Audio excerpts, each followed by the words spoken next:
মতোই আজকেও আবারও আরেকটা নতুন ভিডিও নিয়ে এসেছি তোমাদের সাথে শেয়ার করার জন্য। তো আজকে হলো সোমবার, তো সোমবারের সকালটা শুরু করলাম তোমাদেরকে সাথে নিয়েই। তো সকালবেলা ঘর দুয়ার গুছিয়েই আজকের ভিডিওটা স্টার্ট করলাম। তো আজকের ভিডিওটা স্টার্ট করলাম পুরো ছেলেদেরকে স্কুলে পাঠিয়ে তারপর স্টার্ট করলাম। তো ছেলেদেরকে স্কুল পাঠানো হয়ে গেল, মানে ওদের খাওয়া দাওয়া শেষ। আর এবার আমাদের পালা, আমাদের জন্য এবার বানাবো।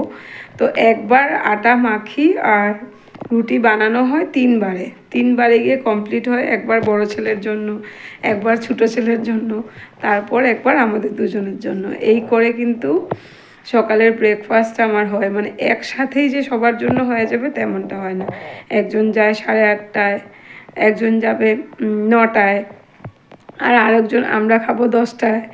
এই করে গিয়ে মানে খাবার দাবারগুলো হয়, তো অনেকটা ব্রেকফাস্টে তাই অনেকটা লেট হয়ে যায়। তো সকালের আশেপাশে কাজকর্ম সব কিছু শেষ করে ছেলেদেরকে খাইয়ে দিয়ে স্কুল পাঠিয়ে আমি ভাবলাম যে না, এখন ভিডিওটা স্টার্ট করা যাক। তো hello everyone, good morning. Flavour of life চ্যানেলের আরেকটা নতুন ভিডিওতে তোমাদের স্বাগত।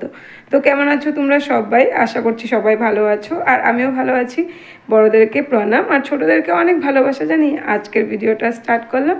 তো আজকে হলো সোমবার, আর যথারীতি আজকে সোমবার বলে কিন্তু বাড়িতে সবজি টবজি একটু, আজকে তো বাজার বার, যেহেতু আজকে আসবে সব কিছু।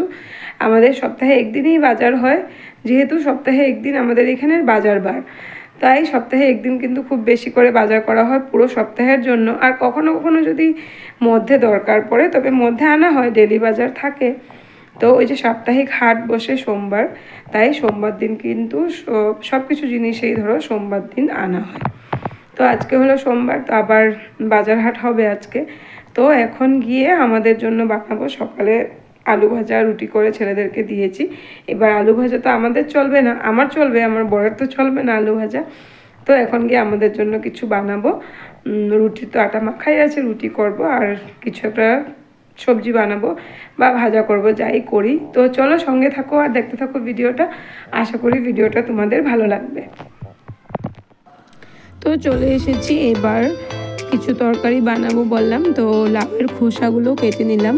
তো লাউয়ের খোসাগুলো কাটতে অনেকটা সময় লাগে, আর গতকালকে লাউ তরকারি রান্না করেছিলাম, তো লাউয়ের খোসাগুলো রেখে দিয়েছিলাম যত্ন করে। আগেও একদিন লাউ এনেছিল, তখনও খোসাগুলো এরকম রেখেছিলাম খাওয়ার জন্য, কিন্তু কাটার অভাবে আর খেতে পারিনি। অনেক সময় এমনটা হয়ে যায় আমার, যে সবজি কাটার অভাবে কতগুলো সবজি বানাতে পারি না। তো যাই হোক, অনেক দিন ধরে লাউয়ের খোসা ভাজা খাবো, কিন্তু পারছিলাম না। তো আজকে ফাইনালি লাউয়ের খোসাটা কেটেই নিলাম, আর খোসাটার সাথে দিয়েছি একটা আলু, আর দিয়েছি এই যে বলে না আমাদের মধ্যে একটা কথা আছে যে লাউয়ের গলায় আর তলায় নাকি একসাথে খায় না। তো লাউটা তো পুরোটা খাওয়া হয়ে গেছে গতকালকেই, আর গলাটাকেও কিন্তু এই খোসা ভাজার মধ্যে আমি একদম পাতলা পাতলা করে কেটে দিয়ে দিয়েছি। আর আজকের এই লাউয়ের খোসা ভাজাটা করব একটু পেঁয়াজ রসুন দিয়ে। তো প্রথমেই তেলে দিয়ে দিলাম পেঁয়াজ আর কাঁচা লঙ্কা। পেঁয়াজ আর কাঁচা লঙ্কাটাকে একটু ভেজে নেব, তারপরে দেবো এখানে রসুনটা। আর লাউয়ের খোসা ভাজাটার মধ্যে আমি আরেকটা জিনিস দিচ্ছি, ওটা হলো একটু কুমড়ো। ওই যে বললাম আজকে সোমবার, আর যা আছে গত সপ্তাহের বাজার আনার মধ্যে যা যা বাকি ছিল রয়ে গেছিলো সব কিছু কিন্তু আজকে শেষ করে দেব।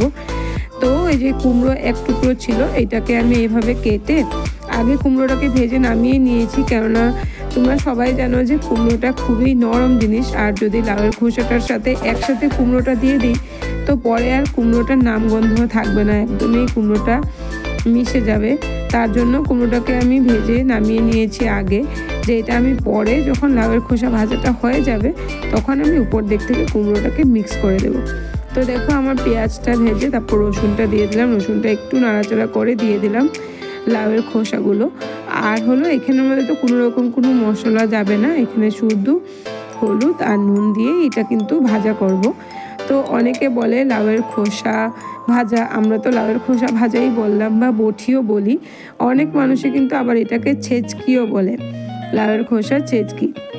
তো তোমরা কি বলো, বটি বলো নাকি ছেচকি বলো নাকি ভাজা বলো, ভাজি লাউয়ের খোসার ভাজা বলো, এটা কমেন্টে অবশ্য জানিও। তো এই লাউয়ের খোসা ভাজাটা খেতে কিন্তু আমাদের বাড়িতে সবাই পছন্দ করে।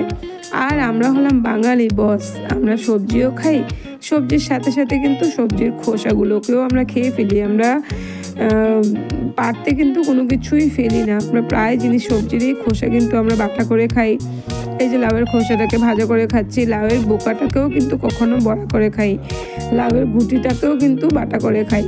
হ্যাঁ, তো আমরা হলাম সব কিছু খাই, সবজির একদম আগা থেকে গুঁড়ি অবধি সব কিছু। তো যাই হোক, লাউয়ের খোসা ভাজাটা এভাবে সম্পূর্ণভাবে বসিয়ে দিলাম, আর এইদিকে করে নিচ্ছি 2টো ডিম সিদ্ধ। তো 2টো ডিম সিদ্ধ এটা হবে আমাদের ব্রেকফাস্টের মধ্যে। তো এটাই, আর করব রুটি। তো লাউয়ের খোসা ভাজাটা প্রায় হয়ে যাচ্ছে, আর একদম লাস্ট ফিনিশিং যখন হয়ে যাবে নামানোর আগে দিয়ে দেব কুমড়ো ভাজাগুলো এটার মধ্যে, তখন দেখতে একটু সুন্দর লাগবে লাউয়ের খোসা ভাজাটা। আর আমি কিন্তু একদমই কম তেল দিয়ে রান্না করছি, আর একটু হয়তো তেলের দরকার ছিল, দেখো একদম শুকিয়ে গেছে পুরো তেলটা। তো হয়ে গেছে, এখন আর মধ্যখানে তো তেল দেওয়া যাবে না। তো প্রায় ভাজাটা হয়েই গেছে। তো দেখো এবার আমি ফাইনালি কুমড়োগুলোকেও কিন্তু দিয়ে দিয়েছি, দিয়ে এইভাবে ভালো করে মিক্স করে নিচ্ছি। কুমড়োগুলো দেওয়ার পর আর বেশি ভাজবো না, যেহেতু কুমড়োগুলো তো ভাজা আছেই। তো তাই তো তোমরাও কি এভাবে লাউয়ের খোসা ভাজা খাও, মানে লাউয়ের খোসা খাও নাকি ফেলে দাও? যদি ফেলে দাও, যারা যারা ফেলে দাও তারা কিন্তু এখন থেকে আর ফেলবে না, এভাবে ভাজা করে খেয়ে নিও। আর এইভাবে এদিকে বানিয়ে নিচ্ছি, সাথে হলো গিয়ে রুটি। তো এটাই হলো সকালের নাস্তার মধ্যে রুটি, লাউয়ের খোসা ভাজা, আর হবে ডিম সিদ্ধ। তো এটাই হবে আজকের সকালের আমাদের ব্রেকফাস্ট। তো দেখো ব্রেকফাস্ট নিয়ে বসে গেলাম খাওয়ার জন্য। আর এদিকে ব্রেকফাস্টটা খাওয়ার পরেই কিন্তু সাথে সাথে আমি বানিয়ে নিচ্ছি একটা তরকারি। তো এটাও বানানো হচ্ছে কুয়াশ আলু দিয়ে তরকারিটা করা হচ্ছে, মানে জিওল মাছ আনা ছিল বাড়িতে, জিওল মাছ আনা ছিল। আর জিওল মাছগুলো না আমি সকালের ব্রেকফাস্ট বানাতে বানাতে আমার বড়মশাই আমাকে কেটে দিয়ে দিয়েছে মাছগুলো। তো আমি ভাবলাম যখন মাছগুলো কেটে দিয়েই দিয়েছে, তো আমি একটু তাড়াতাড়ি মাছের ঝোলটাও করেই ফেলি একসাথে। তো আমার মোটামুটি রান্নাও শেষ হয়ে যাবে, পরে আমি দুপুরবেলা শুধু ভাতটা করে নেব। তো যাই হোক, মাছের ঝোলটা হয়ে গেল। আর একটা জিওল মাছ যেহেতু, তাই এখানে কোনো ওরকম পেঁয়াজ টিয়াজ দেয়নি, শুধু আদা কাঁচা লঙ্কা বানানো বা খাওয়া। আর ব্রেকফাস্ট বানানোর সাথে সাথে কিন্তু আমি আজকে দুপুরবেলা রান্নাও করে নিয়েছি, মানে জিওল মাছ আনা ছিল আর আমার বড়মশাই কেটে দিয়েছে আজকে জিওল মাছটা আমি রুটি করার সময়। তো ভাবলাম যখন মাছ কাটা হয়ে গেছে তো একটু পাতলা করে মাছের ঝোল করে নিই। তো হয়ে গেছে আমার একসাথে সকালে রুটি তরকারির সাথে আমি আরেকটা ঝোল দিয়ে তরকারিও করে নিয়েছি, মাছের ঝোল। তো হয়ে গেছে আমার দুপুরের রান্নাবান্না একবারে শেষ। আর সকালবেলা তো স্নান হয়েই গেছিলো, পুজো দেওয়া হয়ে গেছিলো। আজকে পুজো দেওয়াটা আর শেয়ার করা হয়নি, কেননা অনেকটা তাড়াহুড়োতে করেছি সকালের কাজগুলো, তাই শেয়ার করা হয়নি। তো এটাই ছিল আজকের। তারপরে তো সারাদিন কি করি তোমাদের সাথে ভিডিও শেয়ার করবই। তো এই রান্নাটা আর সকালের ব্রেকফাস্ট একসাথে হয়ে গেলো, এটা একটা অনেক বড় কাজ হয়ে গেছে আমার। না হলে তো রান্না করতে করতে ওই অনেক বেলা 3টা বেজে যায় রান্না শেষ হতে হতে। আর আমাদের খাওয়া দাওয়া শেষ হতে হতে কিন্তু আমাদের তো 3টে বাজেই। তারপরে আমার বড় ছেলে এসে বড় ছেলের খাওয়া দাওয়া শেষ হতে হতে সন্ধে হয়ে যায়। আর এই তো ঠান্ডার দিন একটা এসেছে, 4টে বাজলেই সন্ধে। তো একদমই ভালো লাগে না আমার এই ঠান্ডার দিনটা। সবার কাছে ঠান্ডার দিন খুব প্রিয়, কিন্তু আমার কাছে ঠান্ডার দিন একদমই প্রিয় নয়। আমার ভালোই লাগে না ঠান্ডার দিন, আমার গরম দিনেই ভালো লাগে। যতই গরম হোক আমার গরম দিনেই ভালো লাগে। তো ঠিক আছে, দেখি ভিডিওটা আর কতটুকু চলে। তো সঙ্গে থাকো আর দেখতে থাকো ভিডিওটা।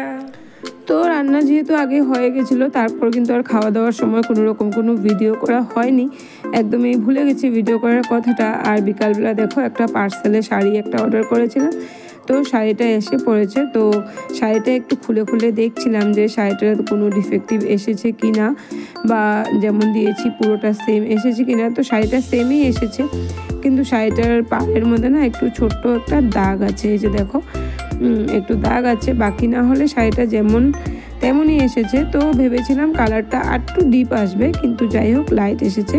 কিন্তু যেটাই এসেছে ভালো লেগেছে আমার, এই কালারটা আমার ভালো লাগে আর ভালো লেগেছে শাড়িটা। তোমাদের কেমন লাগলো কমেন্টে অবশ্যই জানিও যে কেমন লাগলো, শাড়িটা কেমন হয়েছে। একদম লাইট কালারের মধ্যে শাড়িটা, তো আমার তো ভালোই লেগেছে শাড়িটা। তো এটা তোমাদের সাথে শেয়ার করলাম। তারপরে চলে এলাম দেখো সন্ধ্যের সময় চা খাওয়ার জন্য একটু ভেজে নিচ্ছি চিড়ে। তো গরম গরম চিড়ে ভাজা দিয়ে কিন্তু একটু দুধ চায়ের সাথে কিন্তু চিড়ে ভাজা খেতে খুবই ভালো লাগে। আর চিড়েগুলোকে একদম ভালো করে ফুলিয়ে ফুলিয়ে চিড়েগুলোকে ভেজে নিয়েছি। আর দেখো বানিয়ে নিলাম একটু চা, একদম কাপে টুপু টুপু ভরে চা করে নিয়েছি খাওয়ার জন্য। তো এটাই ছিল আজকে সারাদিনের একটা ছোট্ট ভিডিও তোমাদের সাথে শেয়ার করলাম। আশা করি ভিডিওটা তোমাদের ভালো লাগবে। ভিডিওটা ভালো লাগলে লাইক কমেন্ট শেয়ার করে দিও, আর আমার চ্যানেলটাকে সাবস্ক্রাইব করে আমার পাশে থেকো। তো সবাই ভালো থেকো, সুস্থ থেকো, দেখা হবে পরবর্তী আর একটা নতুন ভিডিওর সাথে। টাটা।